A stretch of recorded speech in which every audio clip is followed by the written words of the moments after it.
intellectual freedom, I'd like to welcome you to Fake News or Free Speech? Is there a right to be misinformed?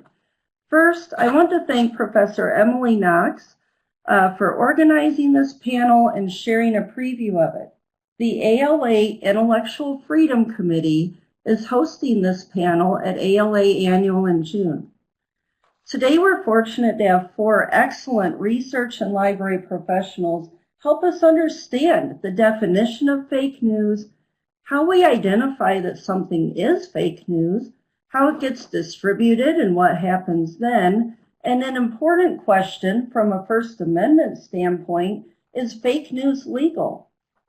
Our moderator today, Emily Knox, is an assistant professor in the iSchool at the University of Illinois at Urbana-Champaign.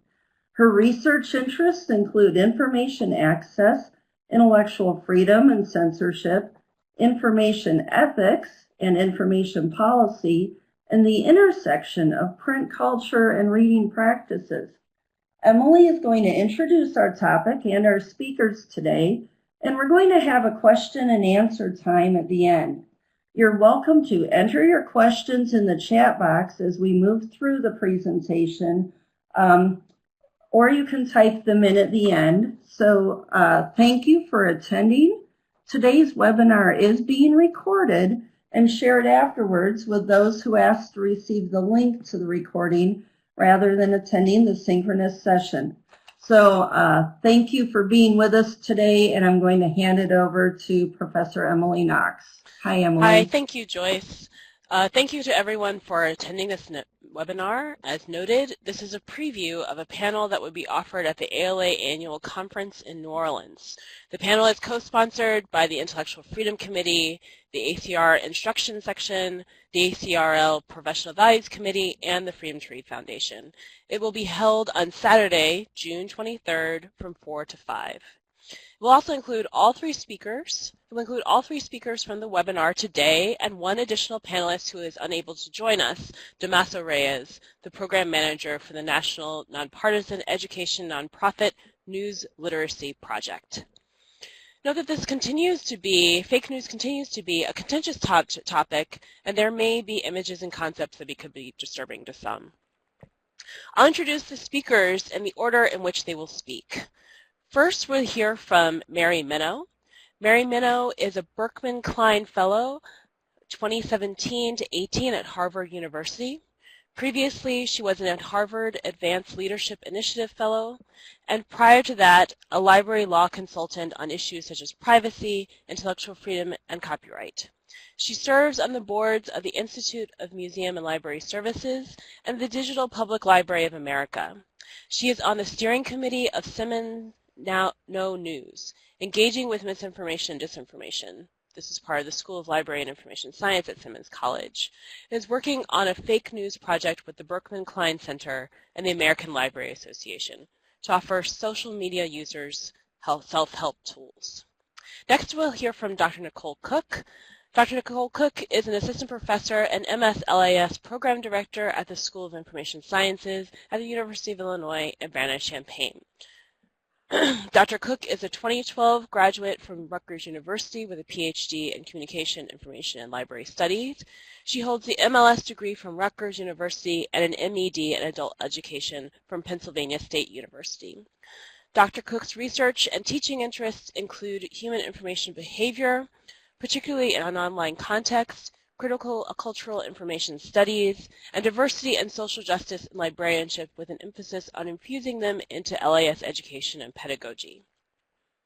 Dr. Cooke was awarded the 2017 ALA Achievement in Library Diversity Research Award presented by the Office for Diversity and Literacy Outreach Services and the 2016 ALA Equality Award. She's also been honored by the University of Illinois' YWCA's 2015 Leadership Award in Education. She was selected as the university's Lorene Y. Cohen Make a Difference Award for Teaching and Mentoring and Diversity in 2016. She was also named a mover and shaker by Library Journal in 2007. Cooke has published numerous articles and book chapters, and she is the author of the book Information Services Diverse Populations and co-editor of the book Teaching for Justice, Implementing Social Justice in the LAS Classroom. Her forthcoming book, Fake News and Alternative Facts, Information Literacy in a Post-Truth Era, will be published by ALA this summer. Joyce Valencia is our final speaker. After completing 25 years of joyful practice as a teacher librarian in K-12 education and several more as a public and special librarian, Joyce joined the faculty of Rutgers University, where she prepares future librarians to lead cultures of literacy and to engage communities. Joyce writes the Never Ending Search blog for School Library Journal and contributes to several other library and edtech publications. She speaks globally about the thoughtful use of technology and learning, emergent literacies, and the power of librarians to lead. In 2017, she was awarded the AASL's New Social Media Leadership Luminary Award.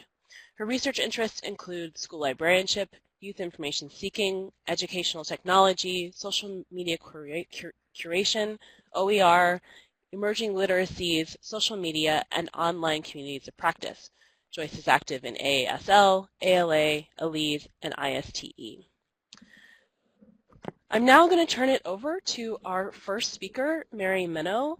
If you could write any questions in the chat box, I will keep track of those as we go through the presentations. And then after everybody has spoken, we'll go through the questions. Go ahead, Mary. Thanks, Emily. Is fake news legal? On the whole, I would say yes, but let's tease that out with some nuances with the legal framework in the United States. We're all familiar with the First Amendment. Congress shall make no law. There's 5 freedoms, and the 2 that are bolded here are the ones most relevant to fake news. Congress, which was really read to mean the government including any libraries that are part of the government, may not abridge the freedom of speech or the press. What does that mean? That means that in the United States, all of this stuff is protected. Violent speech, disgusting, profane, hateful, indecent, even speech that may lead to illegal behavior for the most part, as well as all the beautiful poetic speech. This is protected under the umbrella of our First Amendment. And over the last decades, the courts have actually increasingly seen the speech at the edges as protected speech. What's not protected under the umbrella of the First Amendment is defamation.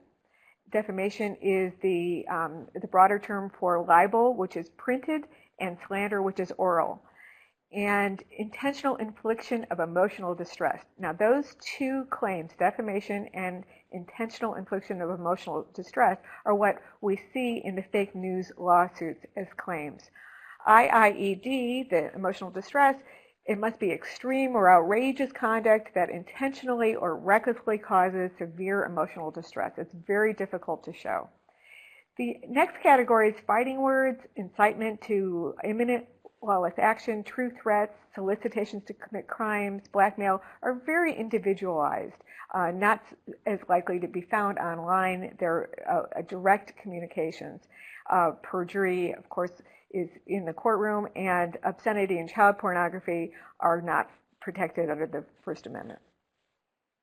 But what about social media?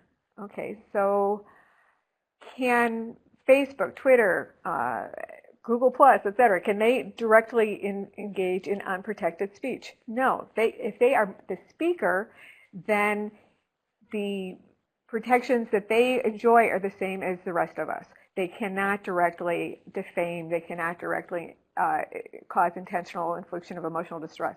But they don't usually do that. And they are not responsible for user speech. User-generated speech is where all the action is at. And that is a time-honored, since 1996, protection, very broad protection known as Section 230 of the Communications Decency Act, which says if you're a mere conduit, you are not responsible. I do want to put a footnote in that because just April 11th, Stop Enabling Sex Traffickers Act was signed into law that actually chips away at Section 230. So we'll see what the effect is.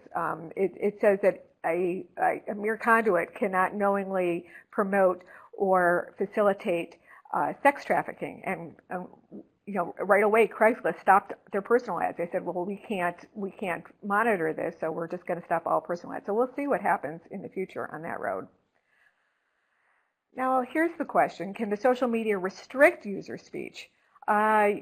Yes, they are private actors. Any speech that they don't want, they can delete directly, entirely. They can push it down in an algorithm. They can stop ad revenue. They can do whatever they want. And this is the key point, because they are private actors and as such have their own freedom of speech.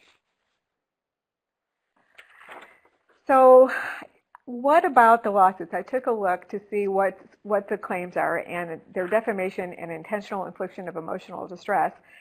There are not as many lawsuits as you might think on the fake news arena, and that's because there's a lot going on. You have to have the defendant be in the United States to make it feasible. They have to have deep pockets, or it's really not worth your while, because it's going to cost you a lot of money, and for what? All you get if you win is damages. And you can only go after the direct speakers, so you can't go after those platforms unless they're doing the direct speaking. So it's very, very narrow set of circumstances that would make a viable lawsuit, which leads us to Alex Jones, right? All roads lead to Alex Jones and InfoWars. He has sued a lot.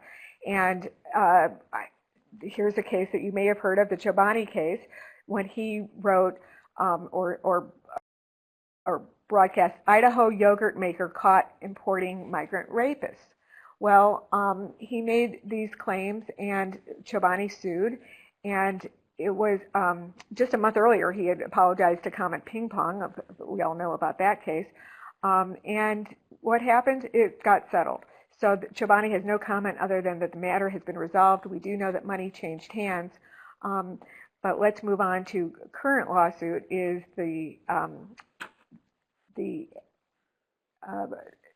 sued by Brennan Gilmore in the Charlottesville case.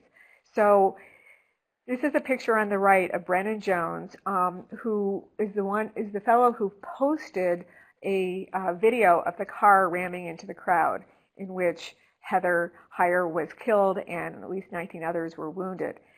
Brennan Gilmore is a Foreign Service officer, and according to InfoWars, Alex Jones, he's an undercover CIA agent who helped stage the deadly action. And what happened, of course, was that Alex Jones's followers started sending all kinds of harassment, including death threats to Brennan Gilmore, including to his parents, including accosting him on the street. So he is suing because he said Jones said that he was part of the deep state, which he claims is defamation, that it has caused him intentionally an infliction of severe emotional distress, leading to this deluge of threats. So we'll see how that lawsuit goes. Very current case is the Parkland case. This is a case where Alex Jones and InfoWars posted a picture of a young man in Massachusetts claiming that he was the perpetrator of the shooting in Parkland because he was wearing a T-shirt that showed Karl Marx partying it up. Well, the fellow and the young man in the T-shirt is suing for defamation for intentional infliction of emotional distress, and as well, Alex Jones is facing 2 lawsuits filed this month by parents at the Sandy Hook shooting, where they say that they made the whole thing up. So if you look at what the lawsuits are claiming, the defamation is the key ingredient here, and this is what they must show. They must show that it's false and that it's been shared. If there's truth in it, that's an absolute defense. If the defamation is against a public figure, then it requires actual malice on the part of the speaker. And if it's a private speaker, it just requires negligence. And there's a big, wide exception for satire and parody to the reasonable reader. So let's go ahead and take it away, Nicole, with Look at Behavior. Hey, thank you, Mary. Thank you, Emily, and to the Freedom to Read Foundation for putting on this webinar today. So Mary gave us some really great context, and I hope to continue in that train of thought and talking about the context that surrounds fake news. Nicole, excuse me for a minute. This is Joyce. Could you try to turn up your volume just a little bit? Okay.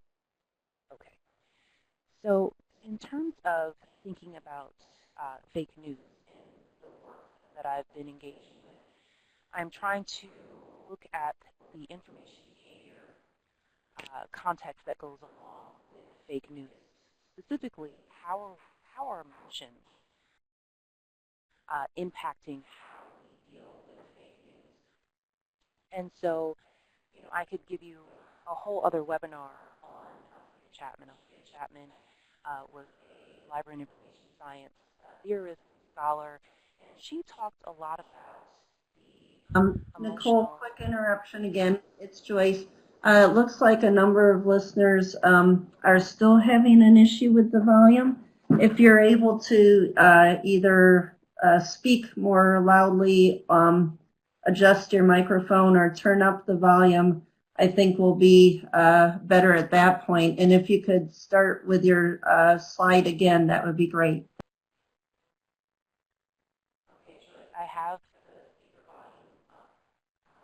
as high.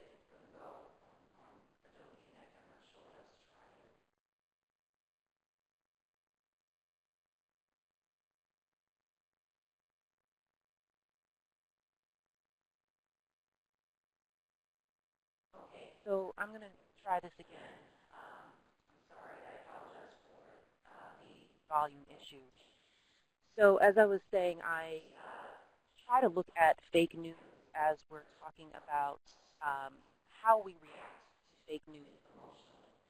So we have a lot of information around us in daily life that can cause us discomfort, that can cause fear, anger. It could cause any number of different types of emotions, both positive and negative. And so when we're talking about fake news, we are a little bit more susceptible to fake news and tend to either agree with what we already know or tend to disagree with the existing mental frameworks that we already have. So in this way, fake news becomes more challenging to combat as individual professionals. Nicole, it's Joyce. I'll only interrupt you one more time. Few people are suggesting to mute your microphone and then to unmute your microphone to see if that might help. For some reason, we're getting a little bit of static in the background and also a hard time hearing you. So give that a whirl, and then we'll try one more time and project as much as you're able. Thanks, and sorry again for the interruption. Okay, so I've muted and unmuted, so apologies. I'm not sure what the problem is today.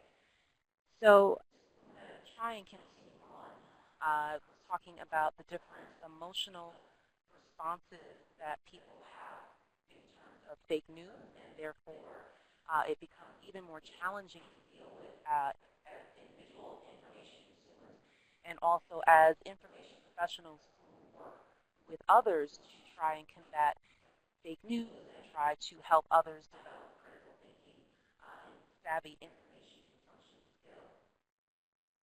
So after the 2016 election, we were kind of faced with this fake news invasion, and everything became very critical.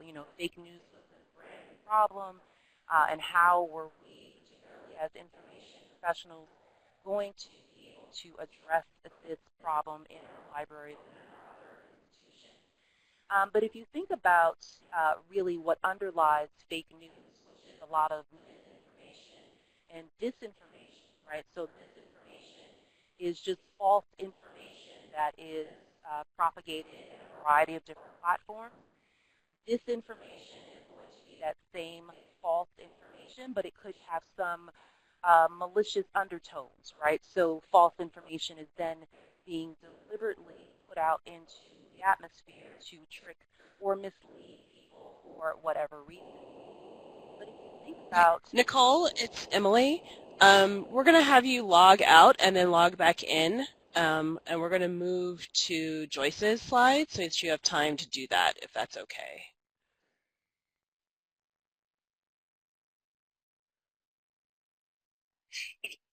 That's okay with me. This is Joyce. I'm sorry, Nicole.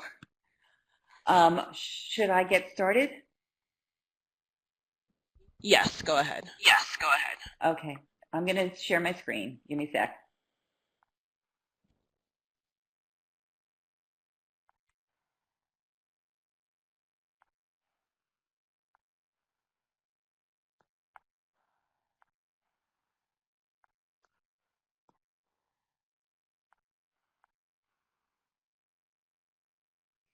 Okay, I can't see the chat, so somebody let me know if you can hear me okay. Can you hear me? Loud and clear. Okay, great. All right, I want to talk about librarians in our communities and what fake news means for us and some of the obstacles and opportunities we have ahead of us. This is my contact information, and this slide will come around again, so and you'll certainly have access to all our slides. But for me, I've worked in public, in school, and in special libraries, and I've been working with communities in terms of their own inquiry and their information literacy efforts. And my blog for School Library Journal, I was really thinking a lot about this, as everybody was after the election. And I put together the longest blog post I think I've ever written, Truth, Truthiness, Triangulation, a News Literacy Toolkit for a Post-Truth World. And I started it because I was worried about the fact that our worry about fake news might affect intellectual freedom and might backfire in some ways by overreaction to something that's been around for a very long time. So I began the post with, we're guaranteed a free press, we're not guaranteed a neutral or true press. We can celebrate the journalistic freedom to publish without interference from the state. We can also celebrate our freedom to share multiple stories through multiple lenses, but it's always been up to the reader or viewer to make reliability or credibility decisions. It's up to the reader or viewer to negotiate truth. And over the 2 or so years, or a little bit less, I've been thinking a lot about this. And I've been thinking about the role of librarians in helping our users and our patrons and our students negotiate truth. I'm not sure I like that word, but I know that all of this work is directly in our own DNA. And I think when we consider the dangers of where we might be heading, I think we also need to consider the possible solutions that are in our own hands because of that DNA. And so I want to talk a little bit, sorry about that, pivotal moments in credibility history. And I had a long list, which you'll see in the slides. But I do want to point to this one summary of this history. And I was reading the Chernow biography of Hamilton and reminded of how many newspapers popped up in the early 18th century. And this part of the Common Sense Media poster talks about the gossip news that became the norm in the 1780s. And every politician was starting his own newspaper at that point, and those newspapers were designed to manipulate public opinion. We know about Eli Pariser's filter bubble, the personalization that we get from Facebook and Google isolating us from opposing viewpoints, and some of us also appreciate that personalization helps us purchase the things that we want to discover and purchase, so that's a double-edged sword. Pew Research brought us a few recent studies, one that described how prevalent social media was for discovering news. At this point, 2/3 of U.S. adults get their news from social media. We also saw an international study, and one of the findings was that global publics want politically balanced news, but don't think their news media are doing very well in that area. And a very recent study talked about Americans favor protecting information freedoms over government steps to restrict false news online. And so I think all of these studies are very important. And when this is combined with a whole bunch of challenge, like we don't see the containers that a lot of that were cues to context and quality anymore. We have information overload. There's so much choice in where we get our information. The news cycle is 24/7, valuing speed over accuracy. We have authenticity crises, and also that there's hidden revenue interest in everything we read. And so a lot of people have created the buckets into which fake news fit. This was from my article or my blog post that you have pure fake news, which includes misinformation, disinformation, and malinformation, hoax sites, satirical sites, propaganda, born digital images and edited images. And I love this this infographic from EVI, which is a European organization, which not only lists the type of misleading news, but also assesses impact and talks about the motivation of these different types of news. And then recently, First Draft, which is a nonprofit lab that joined the Kennedy School Schoenstein Center, talked about information disorders and described the various different types of fake news in terms of its intention and its intention to either mislead or hurt. And you can read more about some of these things. I'm going to have to go a little more quickly. But these are some of the buckets into which fake news tends to fit. And we've seen recent algorithmic solutions to dealing with fake news. We've seen Google, YouTube, and Facebook come up with solutions. One solution is the verification project, and you can see these little blue check marks on news, and you can also get information on how to get your own little blue check mark. So I'm not certain that I love verification. You're seeing a lot of manipulation in those verification symbols. Facebook recently came up with its more information little I next to stories, and you can click on that. And at the, not the article level, but at the news agency level, you can find out information about whether it's a trusted news source or not. And then recently, I think about 75 different agencies or companies joined the Trust Project.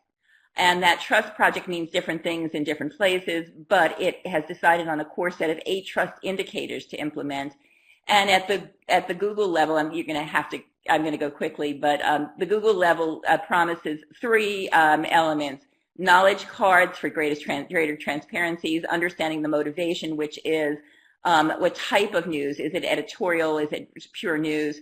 And then ranking content in terms of ingredients, almost like nutritional information, with more about the author. Again, this is not at the article level or the individual item level. It is generalizations about the author and generalizations about the news forum. And I think there are lots of problems with all of this. And we're also seeing that these algorithmic solutions are actually suppressing a lot of content, including liberal organizations. And there have been a couple of news stories about Google's new algorithms pushing down news that maybe people want to discover. And why is Google making these decisions, and how are they making these decisions? And these are things that, as librarians, people who care about free speech, I think we all need to question. This is a fabulous keynote. Experts, a word that was much dismissed at the start of the user-generated content era, turn out to be supremely underappreciated. And that's why I think teachers and librarians will be so important when it comes to addressing the information literacy crisis. I think a lot of it has to happen IRL because your filter bubbles are more effectively challenged IRL. And I also think we need experts to teach us how to access and use content that will make us better informed. I don't think algorithms will ever do that, because algorithms are not in the making a better informed citizenry business. They are in the maximizing advertising impressions business. Fortunately, we do have experts in this field. For millennia, librarians have been organizing and serving high-quality information amid a sea of low-quality information. We have trained professionals who've been hired for their expertise at interpreting research, at synthesizing complex ideas, and at teaching learners how to do that as well. I'm going to stop that. I really highly recommend you take a look at John Green's keynote, which I can't get out of right now. Literacy online, and I think we need to. All right. I will get back into this talk in just a second. You guys are still hearing me, I hope. So I wanted to share a few solutions that I've been thinking about. As John Green and a whole bunch of others have said, people rely on us, and the Pew studies relate that. And I think we have so much to teach our communities. This is our curriculum, and it has to be sustained, and it has to be whole community-wide. And I suggest that we have no more prizes for predicting rain, as Beck said, only prizes for building arcs.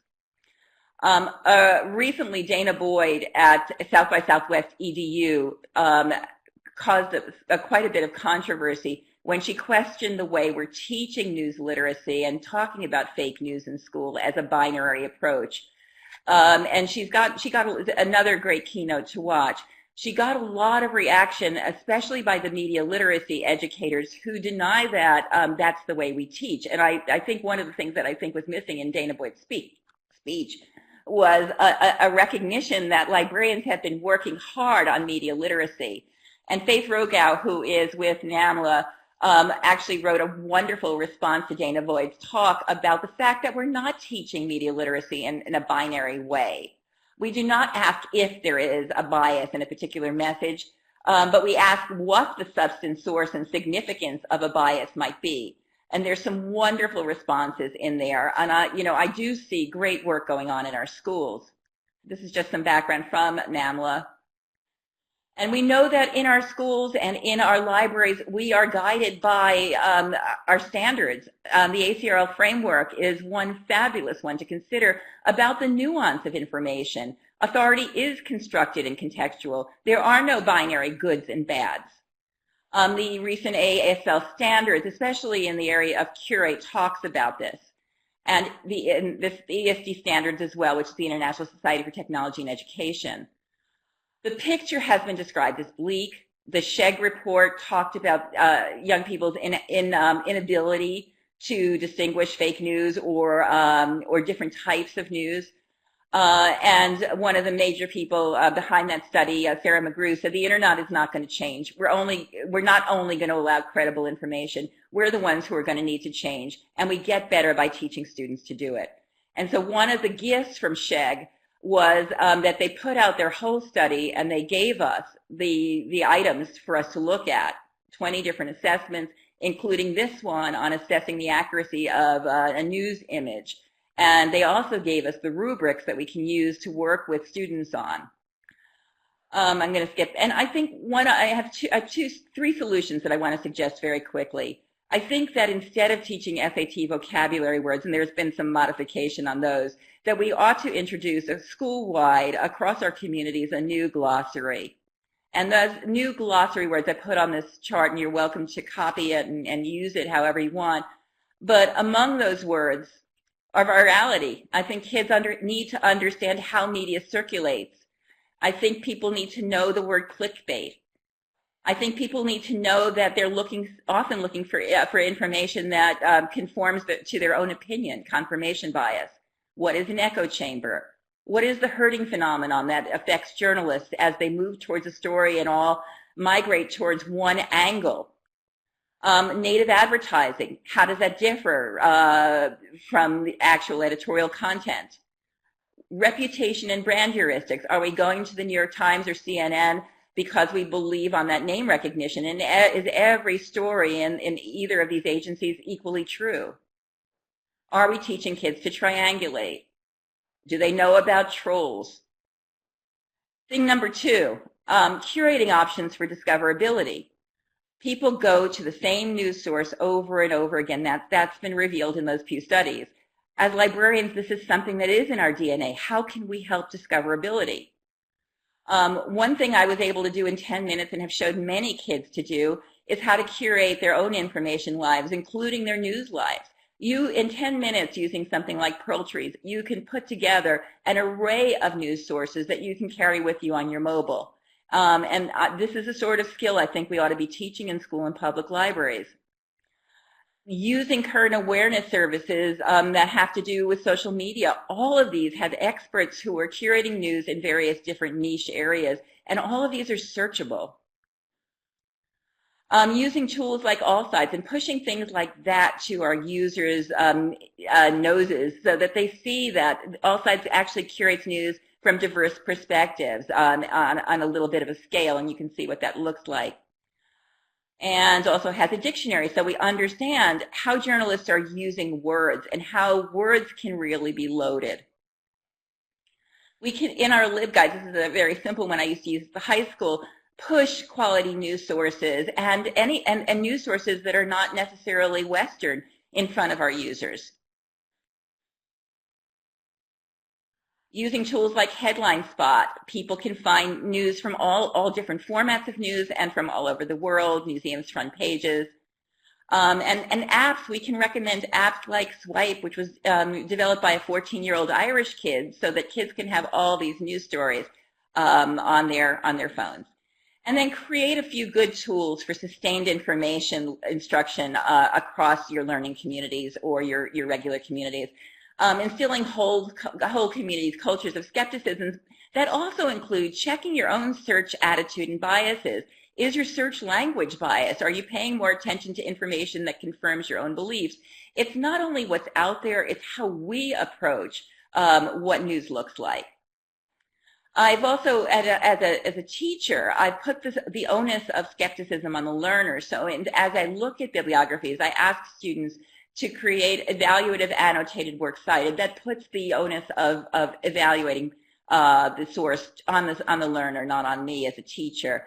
And for younger students, I ask 4 questions. And as in a high school, you can circulate one really good template for current events analysis. And notice there are things in here that were not on the old-fashioned checklist. What's missing is one question. Whose voices did you not hear in this story? As a part of the work I've been doing for my own students, my graduate students, I've been putting together a credibility assessment toolkits, and these have a lot of different strategies. Some I think are better than others. But I want to end by saying it's always been up to the reader or viewer to make reliability and credibility decisions. And our users and readers rely on our help. And I think it's our job to nurture information literate, responsible, active citizens. That's what librarians do. We teach students to be discerning consumers of information. We teach them to deconstruct media messages, to construct their own messages.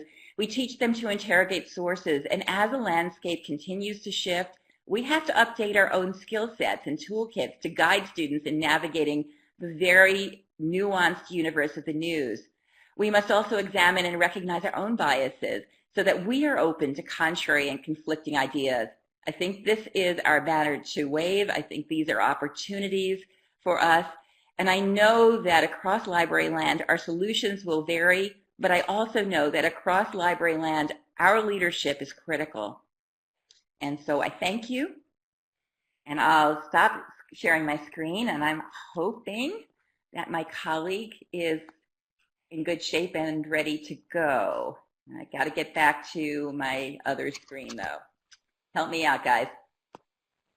I think I lost the screen. Thank you. You're welcome.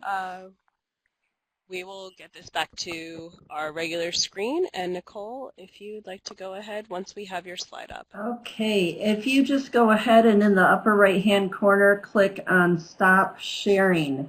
That will end yours, and I will get us back to Nicole's screens now. Bear with me one moment. Okay, I'll go ahead now and get us back to Nicole. Joyce, Be there in just a moment, folks. And Nicole, do we have sound? my mic is on. I'm wondering if you can hear me. We're running. Oops, sorry, I went too far.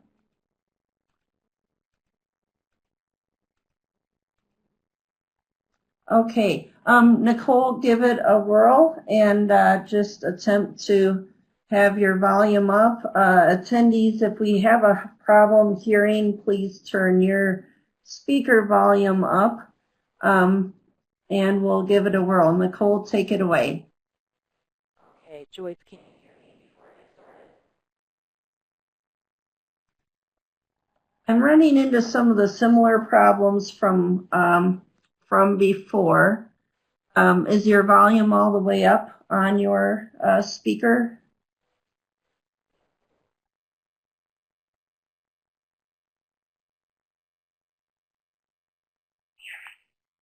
Try without or with earbuds, whatever the opposite is of what.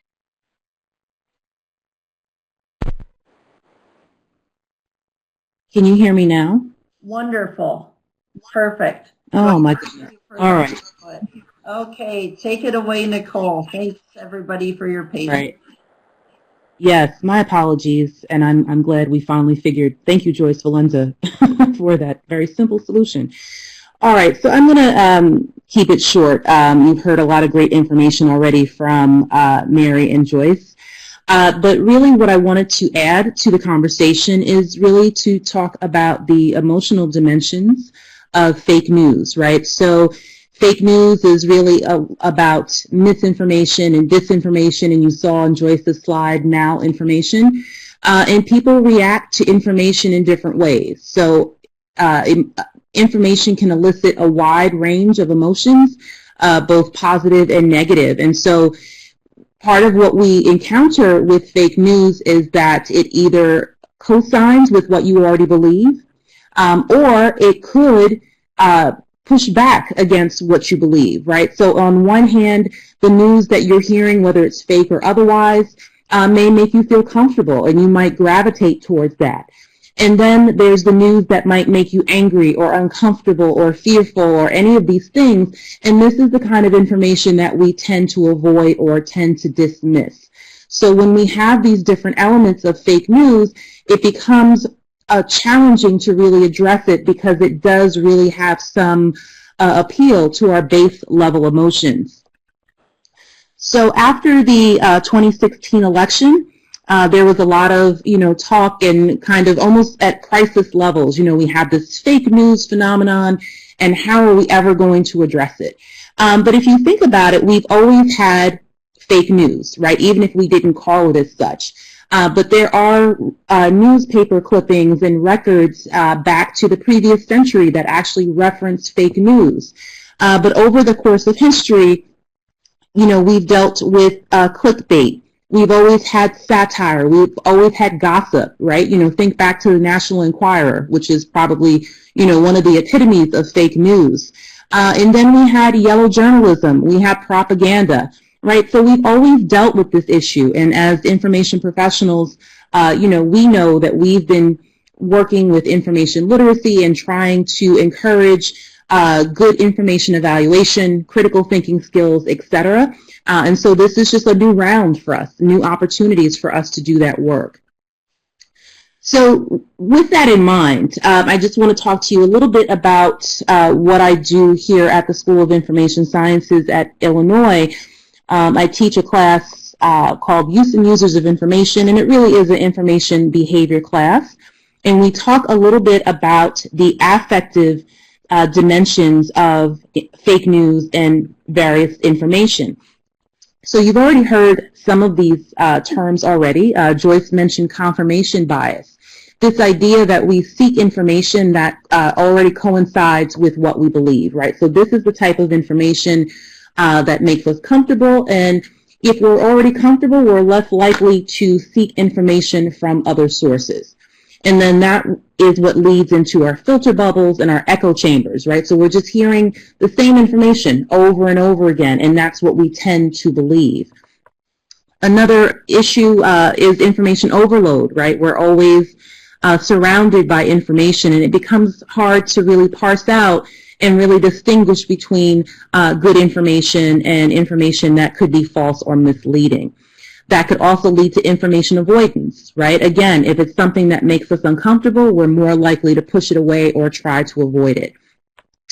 The last piece here is satisficing, in this idea that, sometimes because we are faced with so much information, I think we have all gone to Google to search for something, and we take the first one or two hits, right? Because it's good enough to answer the question, and we don't want to necessarily sift or, even take the chance of encountering information that's going to go against what we already believe. So Joyce touched on this a little bit as well, in this idea of continuing with information overload. This is, we are inundated every day with information in our real life, and particularly on social media. And lots of the literature and reports have said that we get an inordinate amount of our news on social media, whether it be Facebook, Twitter, etc. And so that really does impact how we are deciphering news, how we are evaluating news. A couple of significant things with this type of model is instant gratification, right? Everything is instantaneous on the social media platforms. We get news, we read the headline, and next thing you know, we're trying to share, right? So there's this whole dimension of trying to get likes and retweets and all of these things, and we wind up sharing information that might not be factual. And because we assign cognitive authority to our trusted network, right, to the folks that are in the echo chamber with us, you know, we may not do due diligence to find out if something is really true because it's my friend. They wouldn't, you know, deliberately give me fake news. So there is a cycle here happening in terms of how things are shared without being vetted, and it just kind of perpetuates that cycle of fake news. So when we're talking about potential solutions, you know, I think we need to be thinking broadly and across disciplines, right? Even as LIS professionals, what do the psychologists have to say? What do the journalists have to say? And I think, you know, all of these different disciplines and professionals are talking about fake news, but perhaps we're not using the same language, and perhaps we need to get together and have a larger conversation to come up with solutions.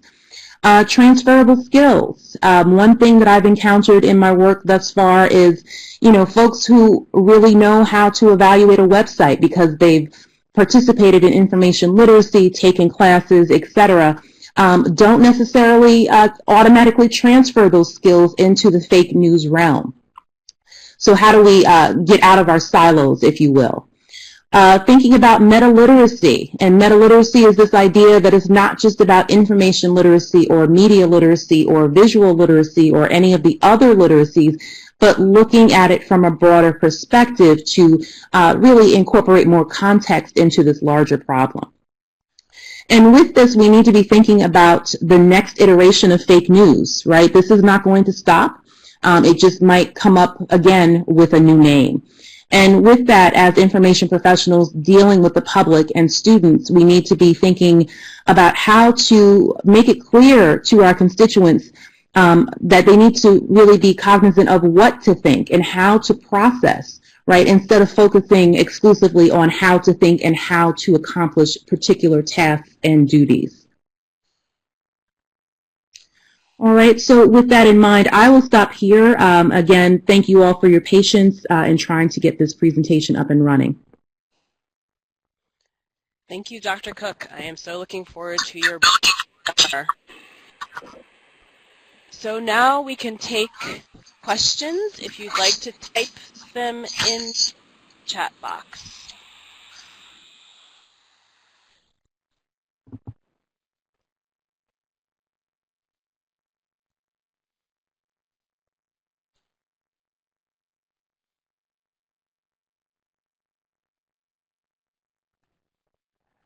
And this is Joyce Hagan-McIntosh. A note to our presenters, go ahead and mute your microphones, but have your, your mouse at the ready. And if you get asked a question, go ahead and turn your speaker on. That way we won't hear feedback and we'll be able to clearly hear. So we have a question. How do you think AI is going to affect all of this fake news? So whoever would like to take that.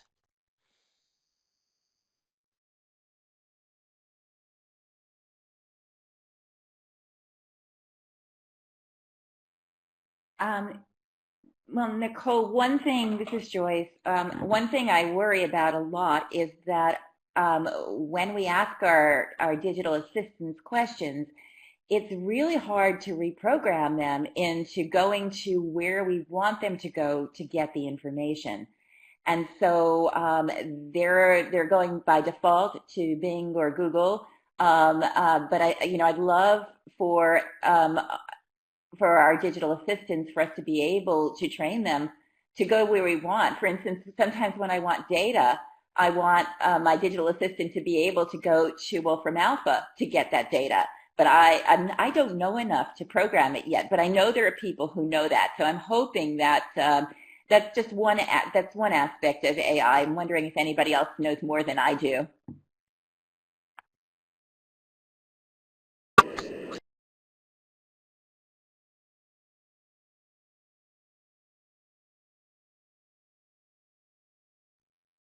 Any other thoughts? I went to a session on AI in terms of sentiment analysis, whether or not tweets could be determined to be jokes or not. And some in attendance who are deep into AI believe that they can, but that's even if that's true most of the time, that they're only talking about in the English language. That's going to be very different in other languages. We have another question. One of the things I struggle with is getting the teachers to give us class time to focus on fake news. How do you frame it for every grade? What teachers tend to be most approachable? And someone else says, I have the same issue, and I'm trying to weave info lit into social studies classes when they study propaganda. Any other thoughts on that?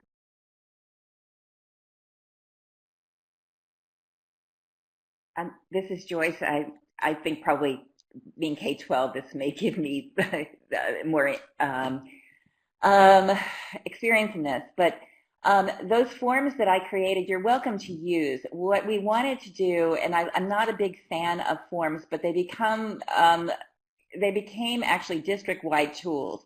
So if you are going to do current events in social studies, in science, in language arts, you can create district-wide tools that sustain this kind of learning and support it. And honestly, my teachers were delighted when I took the work off of them and gave them better tools for analysis. When when we started instituting an evaluative analytic bibliography, it absolutely cut down the amount of crap in our works cited sections, and it absolutely upped the level of quality that the students were relying on for research.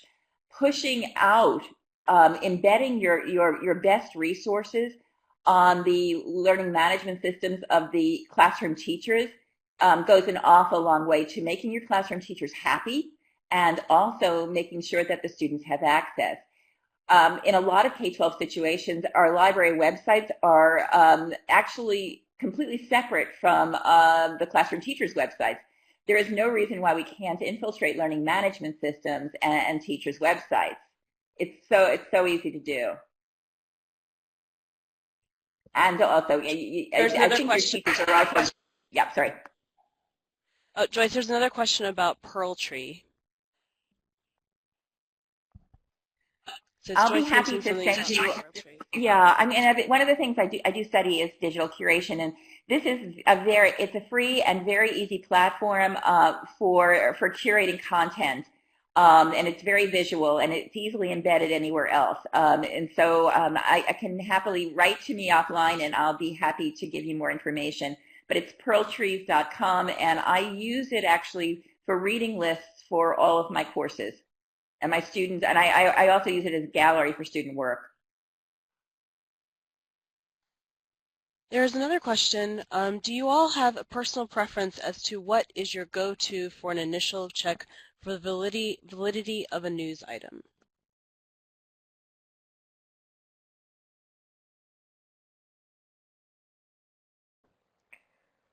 Well, for the hot topics, I go to the standard fact checks, Snopes, PolitiFact, etc.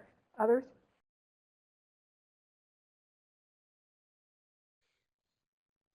So I do see that someone here mentions, I love Vanessa Otero's media chart on all generalizations are false.com, and Nicole Cooke follows up by saying, Otero's chart is a great conversation starter, a lot of discussions about bias and how we categorize sources. Anything else? Mary, you said Snopes and what else? PolitiFact, and if I'll put a link in the chat.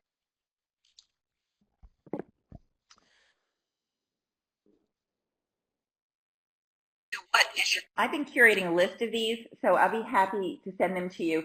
The thing I worry about with the Otero chart is, again, are we looking at the news agency?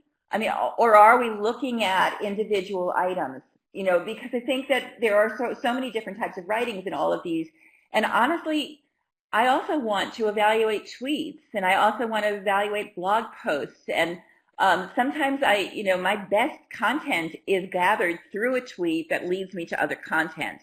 And I don't want to ignore that. And I also don't, I tend to disagree a little bit with that chart. I agree, Nicole, that Vanessa's, that is a great conversation starter.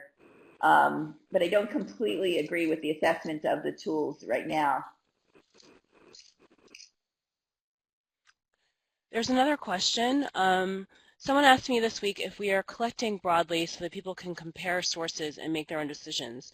Do we have a responsibility to collect fake news as well?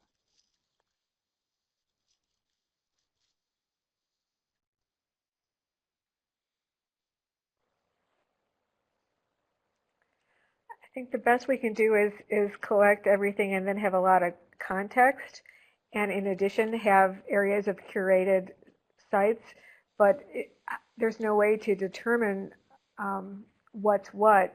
So I think collecting everything, putting it in context, and having trusted sites like the Digital Public Library of America are crucial.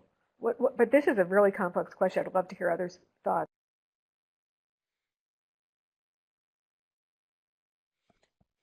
I wonder. It's Joyce. I wonder if what you really mean is, do we have an obligation to curate fake news too, or curate news that may be alternative or different from our perspective? I think what I would curate is a wide spectrum of news.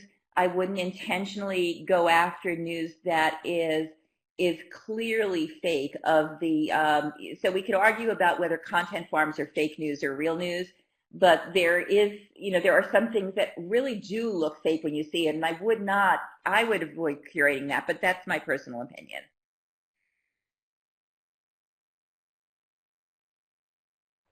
Well, I think that I don't think we should all be doing it, but somebody out there should be doing it, just like we collect the Nazi propaganda for historical purposes. I think that's a different purpose, though, right? Well, yeah. I mean, only the future will show you what the purpose will be. But yeah.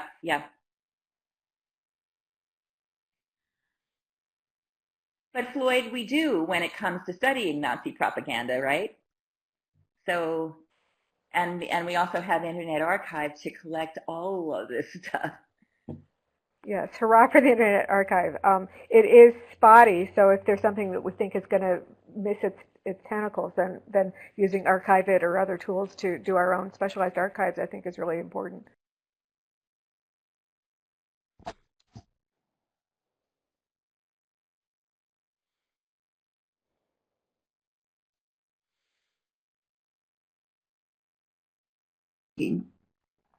We have a couple more minutes for Q&A. I'm going to be moving the slide to the next one, just so those of you who do need a certificate of attendance can email Kristen. Also, there's a link where you can share your thoughts if you think about additional things that you would like to share with us in regards to your thoughts on the webinar today. And I'll sign off here so that we can take some more questions.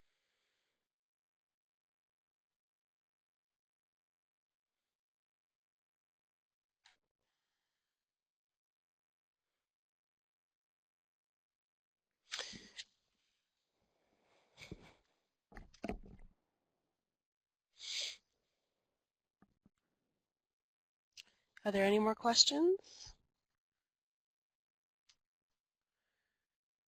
Since I don't see any more, I would like to remind you that this is a preview for a panel that will be held at the ALA Annual Conference on Saturday, June 23rd from 4 to 5. You will hear from these three panelists and one more, Damaso Reyes, the program manager for the News Literacy Project. I really encourage you to come out if you will be in New Orleans. Thank you so much to all of our panelists and for everybody who attended.